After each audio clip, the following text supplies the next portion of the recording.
Hello అండి, అందరూ ఎలా ఉన్నారు? ఈరోజు సండే స్పెషల్ మీ లంచ్ ఏంటో కామెంట్ చేయండి. నేనైతే మాత్రం ఉప్పు చేపతో కర్రీ చేద్దాం అనుకుంటున్నాను.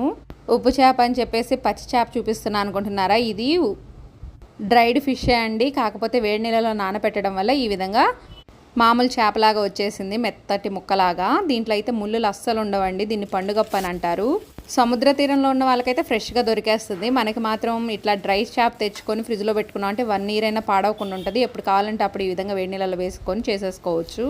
నేనైతే ఉట్టి చేయకుండా దాంట్లో దోసకాయ, మునక్కాయ, ఉల్లిపాయలు, టమాటాలు, పచ్చిమిరకాయలు వేసి చేస్తున్నానండి. ఇలా కలేసి చేసుకున్న కూర చాలా టేస్టీగా ఉంటుందంట. మా పిల్లలు అసలు తినమనేసారు, నేను తిననులేండి, కానీ చేయడం మాత్రం ఇష్టం. ముందుగా తాలింపు గింజలు వేసుకున్న తర్వాత ఉల్లిపాయలు, పచ్చిమిరకాయలు, టమాటాలు, దోసకాయ, మునక్కాయ సన్నగా కట్ చేసుకొని అవి కూడా వేసేసుకున్నానండి. ఆ తర్వాత 2 టేబుల్ స్పూన్ల అల్లం వెల్లుల్లి పేస్ట్, 1/2 టేబుల్ స్పూన్ పసుపు, 1 టేబుల్ స్పూన్ ఉప్పు, 2 టేబుల్ స్పూన్ల కారం అయితే వేశాను. ఉప్పు చూసుకొని వేసుకోండి. నేను ముందుగా వేయడం వల్ల ఉప్పు ఎక్కువైందని చెప్పేసి గోధుమ పిండి అయితే కలిపి వేశాను. లాస్ట్లో గరం మసాలా చల్లుకొని తినేసుకోవడమే. Bye friends.